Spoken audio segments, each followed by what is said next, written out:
Hi electronic musician, hi Gino, thank you for coming over. We're here at TipTop Audio in NAMM 2015.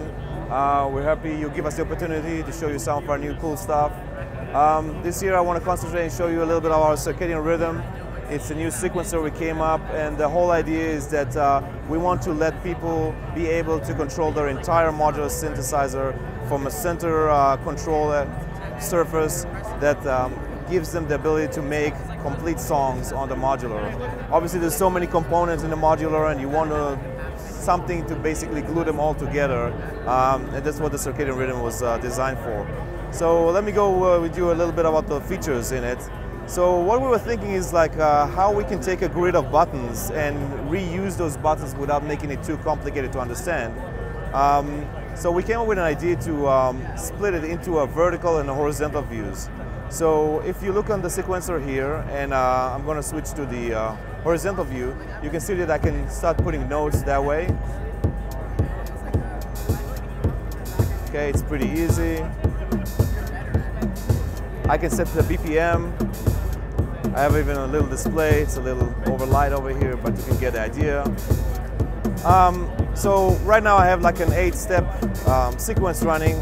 If I switch back to vertical, I can see all my channels one by one. These are the notes. If I add a note here and I go back to the 8x8 view, I will see that note coming here as well. So I can basically add from either of the views, I can add notes. I go back to vertical, I got things like mute, I can take anything out, I can take everything on. It's really, really flexible. Now, those notes are stored in what we call a preset, and a preset is basically an 8-step sequence. So when we look at the 8 steps, we see that we have 8 channels coming out of it, and each row represents its own channel of 8 steps.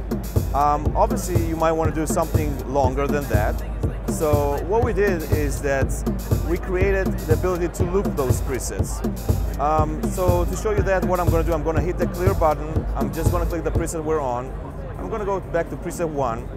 And I'm going to start looping through the presets. Right now, obviously, you don't hear anything because I didn't fill up any notes. But I'm just going to do a really quick fill up of the presets. So I'm going to hold channel down. The button's going to turn red. I'm going to kick here and here. So right now, I got the kick, as you can hear it. It's going through all those presets. And if I go to 1x64, I can see those kicks. If I want to add a variation, let's say on the last bar, I can just add it here in this view. And this 64 window gives me a really great view of the whole preset. 64 step, that's pretty long. I can go back here. I can keep adding more sounds. Let's drop some hats. Let's see, maybe, let's see what we got here. Like a snare drum. At any given time, I can hold the preset down. And again, maybe I want to add something here, like, okay, so I can, again, as you see, the presets are moving, we are going through them, and this is how you start building a song on this sequencer. Now, this 8 preset loop is what we call one group, and you got 8 of those groups. So you got a timeline here where you can build a whole song on. In addition to that, you can start and do things which are improvisation, more like an experimental or just a performance type of things, like fills.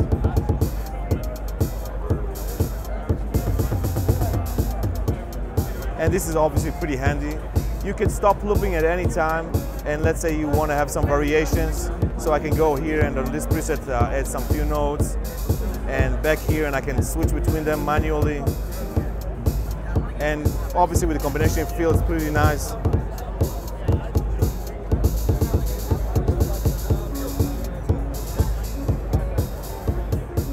Okay, so it's playable. This thing is not just a static machine, it's a machine that on one hand gives you a timeline to write your music on, but on the other it gives you the ability to make things and move things around into different areas of the song really fast and use it as a creative tool.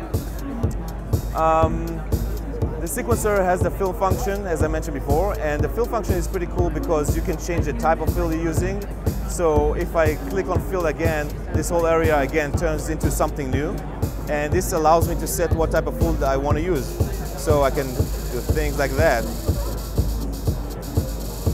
okay? Or I can go to like dotted notes, triplets, okay? So that's pretty handy. Whenever I set it up, that's gonna be the one that I'm gonna be using. I can get away from fill and come back to editing the notes. One of probably the coolest features that we added into this one is that you can basically take this 8-step sequence and break it down into 48 notes. And that gives you sub-micro steps to here. So for example, you can do things like that, okay? Or you can do, okay, odd timing. And that's pretty cool because you can basically dial really precise swings if you want, or just like drills and like shooting notes at high speed. Gives a lot of functionality, obviously.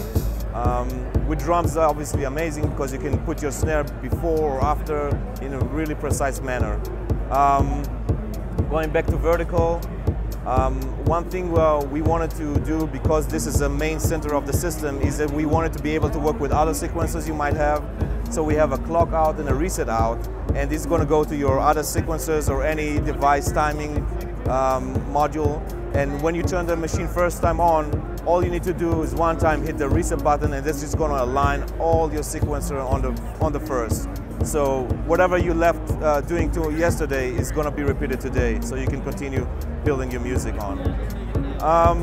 Obviously, you can loop the preset, you can loop the group, you can set shorter presets looping. You don't necessarily have to do all 8, you can do just 2 if you want just 16-step sequences, or 32-step sequences. It's totally up to you. In the back, there's something called a sync bus technology. It's custom technologies for synchronization that we developed because we know that at some point you will need more channels. We wanted you to be able to connect 2 of those sequencers or even more to build a bigger sequencer, but we want them all to act as one.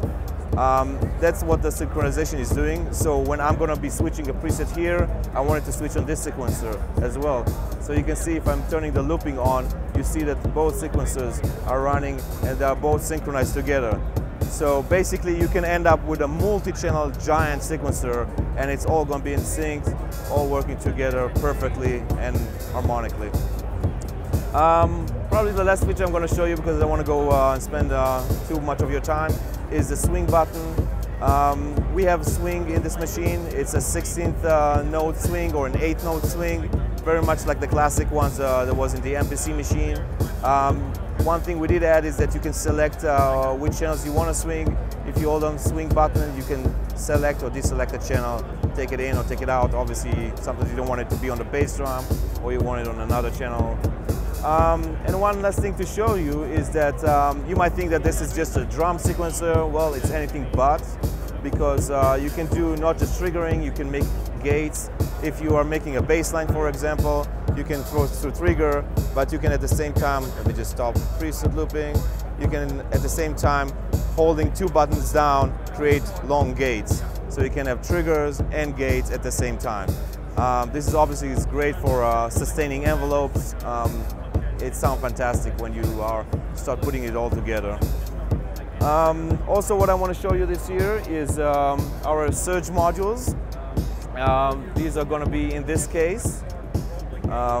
Maybe the camera can focus on us. Okay, so we are collaborating with Surge to remake Surge modules into Eurorack. This has been an ongoing project, and it took a while because we wanted the thing to really sound like a Surge, look like a Surge, and feel like a Surge. And that takes some time, so I know a lot of you guys are waiting for this, but it's coming. One of the things was to create something that will give us the color coding of the Surge system. So we create something, some people think it's a banana, but that's actually like a jack right here. Surge modules are 4U high. We have shrunk that a little bit down to a 3U standard Eurorack. They are a little wider, but all the functionality is in there, and actually even more. We did add features where we could, again, without changing the circuit, just maybe adding a little bit to it. And we're very excited for this one. Another thing I want to show you is our new case. That's the case that we are releasing now. We hope to get it made and finished to get them to the shop maybe in around 2 months. This is a special case that we made from a molded plastic. It's really durable, it's very light, and it's going to be the next step for anybody who owns a happy ending kit or looking to get a system together. Obviously, many people are asking us for complete systems, and that's something that's going to happen this year. We're going to offer this case, fill up with TipTop modules so you can get the whole experience we are delivering. This case is really nice. It got some features in the back, like a stand where it can be set in different positions or totally flat on the table. Comes fully equipped with a power supply, and we hope to be able to give it to you guys in a pretty attractive price. We have one more thing this year, which just arrived to us. There's a new Valhalla card. Anybody who knows the halls of Valhalla from last year knows what a great reverb sound like on the modular. Sean Costello from Valhalla DSP has surprised us once again and sent us a new card right here for the ZDSP. We're really looking forward to check it out. We were just trying it for a couple of hours here at the show, and well, already blown away by the sound. So this is fascinating stuff. So thank you, Future Music, for your time, and we're looking forward to see you again at next NAMM and Frankfurt Music Messe. Thank you.